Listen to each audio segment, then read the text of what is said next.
Hello and welcome. I'm Rashawn Gidwani and you're watching the World Report on NewsX World. Let's take a look at some of the headlines for this hour.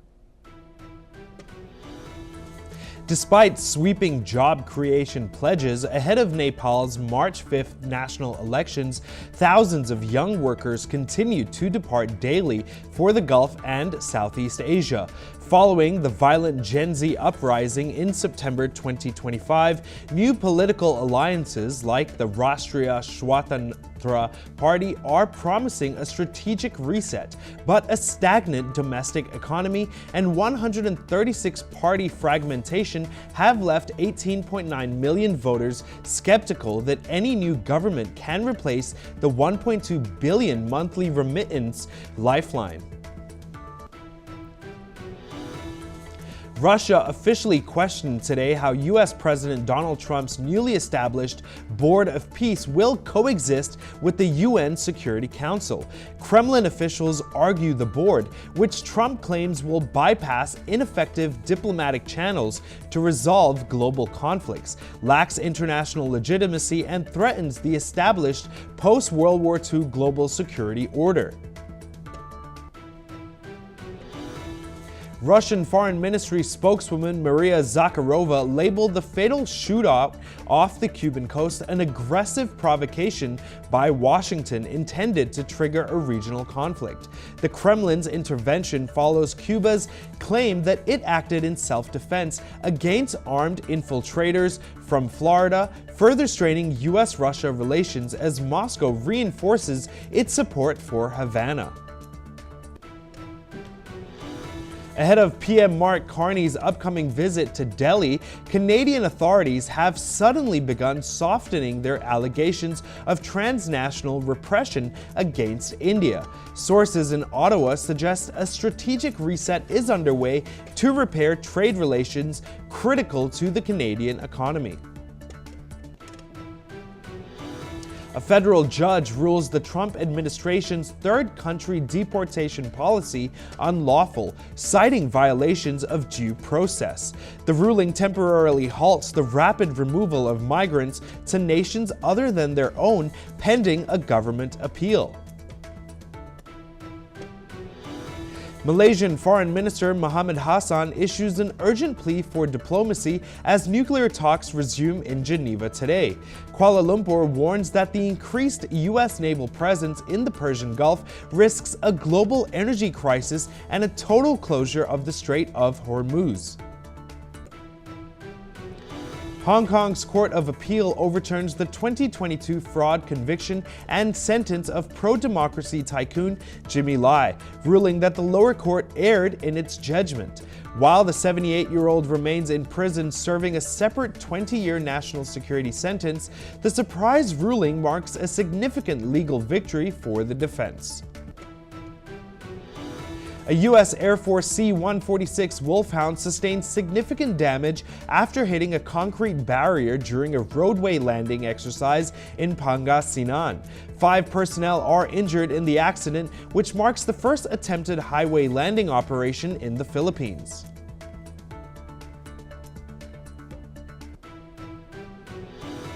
And here are the top stories for the hour. Iran's President Masoud Pezeshkian reiterated that Tehran is not seeking nuclear weapons, stressing that this policy is in line with the directives of the country's supreme leader.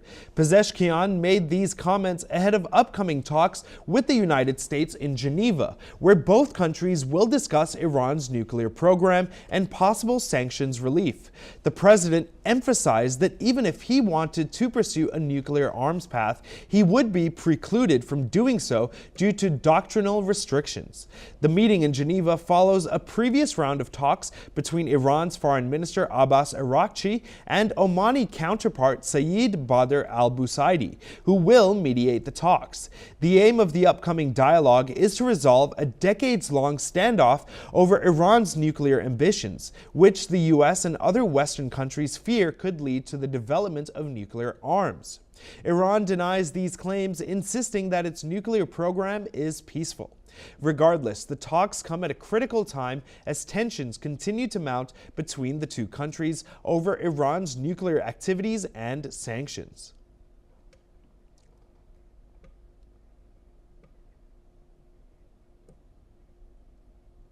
And now joining us is retired Major General A.K. Sawach, geostrategic expert, joining us from New Delhi.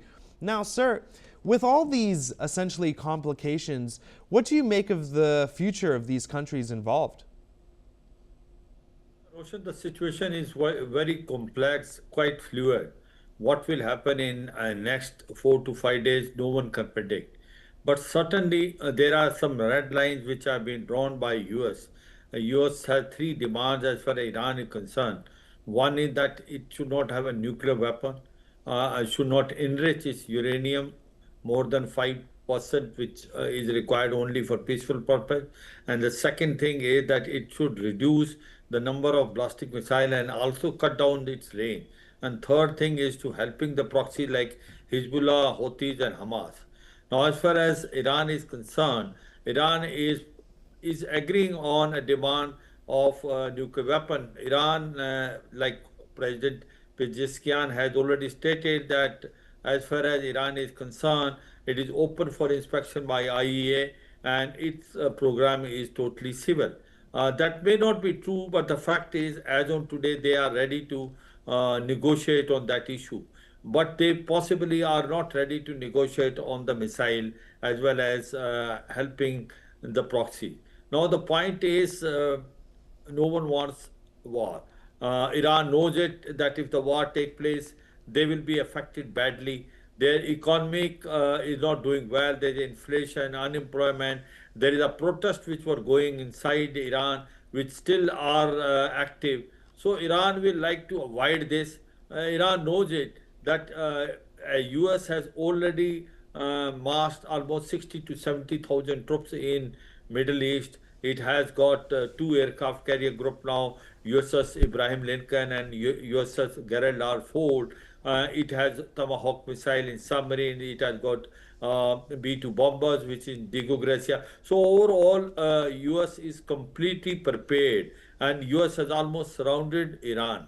So therefore, the point is Iran will not like to go for a war. Iran will try to avoid it by showing to US it is ready to compromise on the issue of the nuclear weapons, and that's way the talks will now be taking place between between Iran and US, which will be brokered by Oman. So possibility of some sort of solution seemingly looks to be high. If it does not happen, then in case the war take place, it will be catastrophic for the whole world. Let's see how it will affect US. See, US also knows that Iran is not Venezuela. In case if Iran is being attacked by US, Iran will also respond and respond with might. Iran has about 2,500 to 3,000 missile, including a hypersonic ballistic missile. It will basically hit all the bases of USA in Middle East, whether it's Saudi, UAE, Oman, Jordan, Bahrain. At the same time, it will hit Israel. And there is a possibility of Iran closing a Strait of Hormuz, where 20% of the world oil goes. It will hit the economy of the world, and the oil rate will possibly go more than $100 per barrel. Considering all this,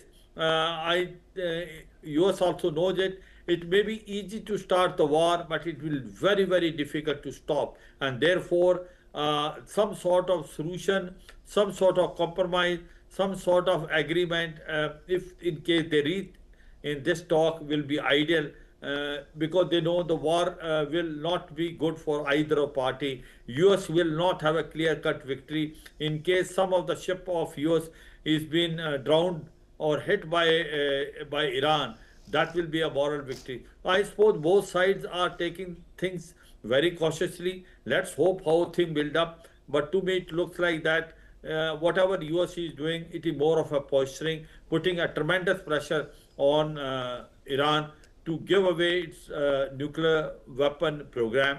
I suppose that's the main aim.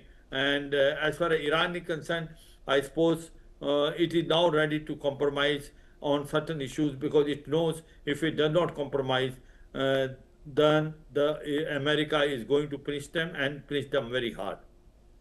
Thank you, sir. Stay with us. We'll be right back with you. Next up, senior advisors to U.S. President Donald Trump have reportedly expressed a preference for Israel to strike Iran first, believing it would provide better political optics and strengthen support for a U.S. military response. The administration's considerations include the risks of U.S. casualties and the possibility of depleting military resources, which could leave room for China to act on Taiwan. This discussion comes as the third round of U.S.-Iran nuclear talks is set to begin in Geneva today. Iranian Foreign Minister Abbas Araghchi is expected to meet with Trump's envoys, Steve Witkoff and Jared Kushner, to discuss the potential for a deal or the increased risk of military escalation. However, Iran has made it clear that it will never abandon its nuclear activities and has warned that U.S. bases in the region could become legitimate targets if attacked. And now joining us again is retired Major General A.K. Sawach, geostrategic expert, joining us from New Delhi. Now, sir, President Modi also just met with Israel's Benjamin Netanyahu. If the U.S. essentially supports the fact that Israel should use their forces to attack Iran, will India be involved in this as well as far as their military goes? Please, sir. Absolutely not. As far as India is concerned, India is very crystal clear that India has got its friend as far as Arab countries are concerned, whether it's Saudi, UAE, Oman. It has got very good relation with Iran. It has got good relation with Israel. So India is not going to become part of any conflict in Middle East. They don't deny the fact. As we were saying earlier, the point is this time Russia and China is coming in absolutely clear that they are trying to help out Iran. They have already given them the air defense system HQ-9, HQ-15, HQ-19, S-300. It is giving them a real-time intelligence. So weapons, ammunition, real-time intelligence will make a difference. I suppose the Iran also knows it, that this time Russia and China are supporting it all out. Now, the point which is saying is there can be a strategy. As far as the US is concerned, there is a school of thought that there should be a lightning strike done by the US. It should be a precision shooting basically on the nuclear installation of Iran, as well as targeting the political and military leadership. But US also knows that once they hit the nuclear facilities of Iran or their political oblique military commander, there will be a strong response from Iran, and that response will be quite deadly, and the war can then continue for longer time. So they are now coming with the idea, rather than US attacking Iran, it is better Israel attack Iran, and Iran will then respond to Israel, and then US can come in by saying that they have come in to support Israel. That possibly is a strategy which they may be doing, because the US administration, Trump knows it, that there is public opinion is totally against in US for this strike. They don't want any war. They don't want body bags to come back in US. So I suppose this may be a strategy by US to basically encourage Israel to attack Iran on its nuclear facilities, and when Iran respond back to Israel or Iran also hit some of the bases, then it gives the excuse for the US to strike back on Iran. There may be a possibility of this kind taking place in case the talk failed, which are going to take place today in Geneva. Stay with us, sir. We'll be right back with you. Now, moving on, Russia has condemned the latest incident off the coast of Cuba, which involved a Florida-registered speedboat, describing it as an aggressive provocation by the United States. The incident, which took place on Wednesday on the 25th of February, saw a group of exiles sail into Cuban waters and open fire on a Cuban patrol. Cuban forces responded, killing reportedly 4 of the exiles and wounding 6 others. The Cuban Border Patrol commander was also injured in the exchange. Russia's foreign ministry spokesperson Maria Zakharova has accused the United States of intentionally escalating the situation, with the goal of triggering a conflict. Moreover, the Cuban government has called the incident a direct attack on their territorial sovereignty, while Russia supports Cuba's position, viewing the U.S. actions as a part of a larger pattern of aggression in the region. And now joining us is retired Major General A.K. Sawach, geostrategic expert, joining us again from New Delhi. Now, sir, what do you make of this accusation from Russia? The situation is quite complex and fluid even in Western Hemisphere. The US feels that the Western Hemisphere should be totally under its control. It has already taken a control of Venezuela. And as far as Cuba is concerned, no one can forget 1962 when that nuclear episode has taken place between US and Russia on a Cuba missile. Now, the point is, as far as Cuba is concerned, it is very close to Russia. And Cuba is been always with the left taken by the military rulers. Now, as far as Venezuela is concerned, discounted oil was coming to Cuba. And Cuba economy was dependent quite a bit on the oil which was received from Venezuela. After Nicolas Maduro being kidnapped and taken by the US and Delcy Rodriguez has come. And now this Cuba is not getting any oil from Venezuela. It is already hitting the economy of Cuba. And now US is putting tremendous pressure. It wants a regime change in Cuba. It wants a regime which is pro-US. And that's the strategy which the US is now following. It is putting tremendous pressure on the Cuba. It is now trying to target their ships, target their boats which are going in the sea. Basic aim is to make sure that somehow it will able to change the regime in Cuba. Does they do some sort of action what they did in Venezuela? The time will tell. The chances seemingly looks to be less because Cuba is totally in support given by the Russia. Russia will react to it. But yes, as on today, the situation is quite volatile and US will try to put pressure on Cuba and try that its regime is changed as soon as feasible and a regime which is pro-US comes there so that, Western Hemisphere, the total control is of US in time to come. Stay with us, sir. We'll be right back with you.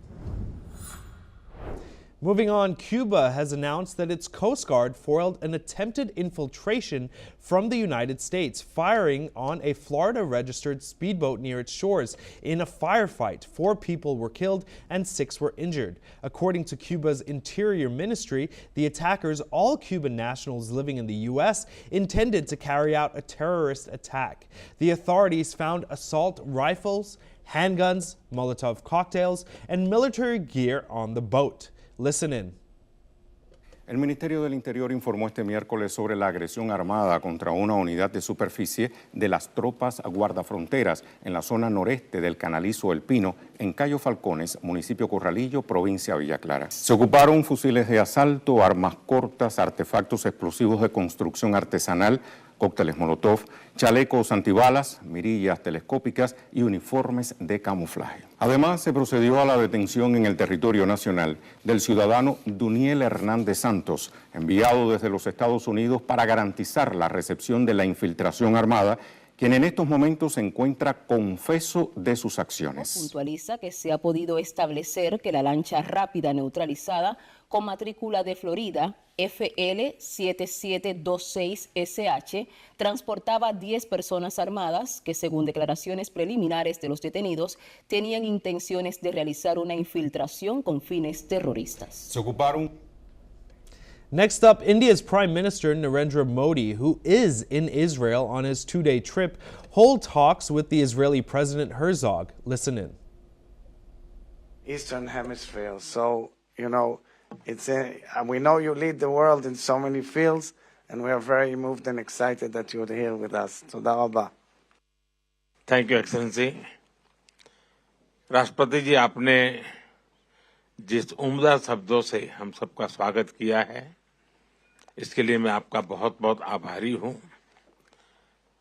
और मैं देख रहा हूं कि कल से जिस प्रकार से मेरा और मेरे डेलीगेशन का इजराइल में स्वागत सम्मान हुआ है। वो भारत के प्रति, भारतीयों के प्रति इजराइल के दिलों में जो गहरा लगाव है उसका प्रतिबिंब है और इसके लिए मैं बहुत बहुत आभार व्यक्त करता हूँ। एक्सेलेंसी, आपने सही कहा कि भारत और इजराइल का संबंध अनेक क्षेत्रों में बड़ी मजबूती के साथ ग्लोबल गुड के लिए काम आ सकता है। साइंस हो, इनोवेशन हो, एजुकेशनल इंस्टीट्यूशंस हो, और कुछ चीजों में तो आपने बहुत बड़ी महारत है, खास करके पानी के संबंध में, एग्रीकल्चर के संबंध में। और भारत इजराइल की बहुत सी अच्छी चीजों को आज भी भारत में, खास करके एग्रीकल्चर में लागू करने का प्रयास करता है और उसके अच्छे परिणाम भी निकल रहे हैं। राष्ट्रपति जी, मेरी खुशी है कि मुझे इसके पहले भी आपको अलग अलग जगह पे मिलने का मौका मिला है। मैंने आपको विचारों की स्पष्टता सुनी है, भारत के प्रति आपका मान सम्मान का भाव देखा है और इसके लिए मैं भी आपका बहुत आभारी हूँ। और राष्ट्रपति जी, आज मुझे मौका है, जब मैं आपके पास आया हूँ, भारत के लोग आपका स्वागत करने के लिए बहुत उत्सुक हैं और इसलिए मैं विशेष रूप से आपको भारत आने का निमंत्रण देता हूँ। और मैं आपसे आग्रह करूँगा कि सिर्फ दिल्ली आकर के मत जाना, कुछ समय ज़्यादा निकालना, ताकि भारत के अन्य कुछ स्थानों को भी, वहाँ के लोगों को भी आपका स्वागत करने का अवसर मिले।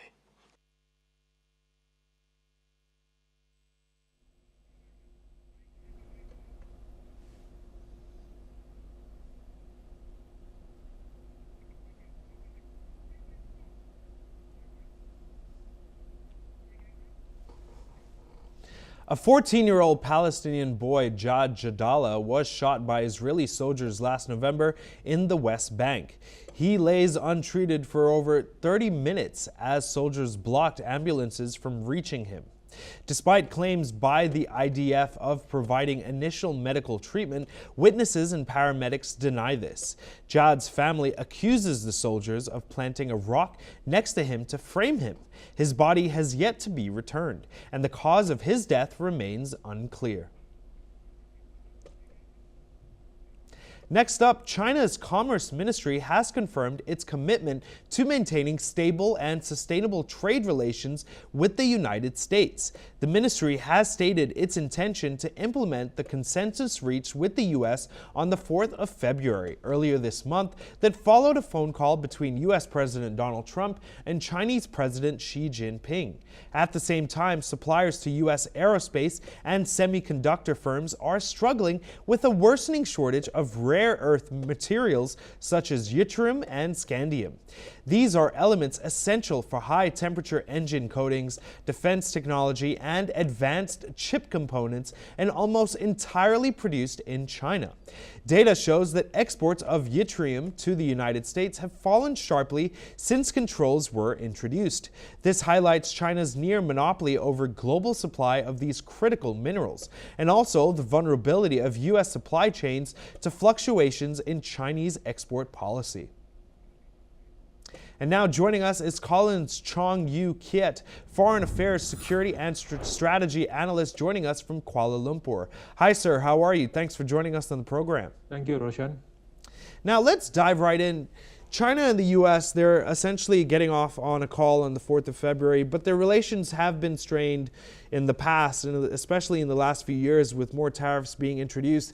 Is this sort of diplomacy between the two countries temporary, or do you see relations between both nations straining in the future as well?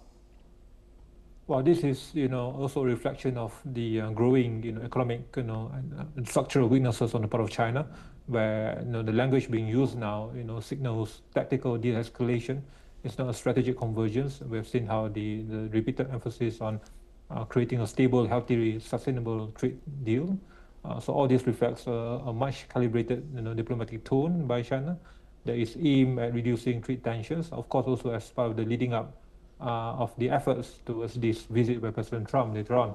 But of course, we've seen how China's economy remains a key driver behind this conciliation in terms of the messaging, slowing export growth, the continuous exodus of these tech firms out of China, and we have weak domestic demand as usual, and property stress and all that. And of course, there's this compelling need for continuous access to US tech, US market. But on the other hand, we have seen how the resilient US economy in terms of the ongoing export controls on advanced technology, financial restrictions, as well as these supply chain reshoring policies and decoupling efforts. So all these have put the US on a firmer ground, on firmer this negotiating ground. Of course, also having greater leverage, and this is part of the continuous efforts for China to be seen as a responsible economic actor in the region, especially in the Indo-Pacific, and being attempting to portray itself as as a stable and sustainable economic power, with regards to also projecting itself as a reliable fallback option for these economies that have been at the forefront of this impact of the tariff measures by President Trump. With regards also especially portraying itself more in a more positive light to ASEAN economies, to the European economies, to global South powers also. And hence we have seen how these repeated ventures and overtures being seen by Germany now, by President Merz, by Canada, by the UK, and by different powers of late. And hence we have seen how China is trying to justify that and trying to differentiate itself from the often unpredictable economic policies of President Trump. Thank you so much for your perspective. That's all we have time for. Keep watching NewsX World for more news updates from around the world.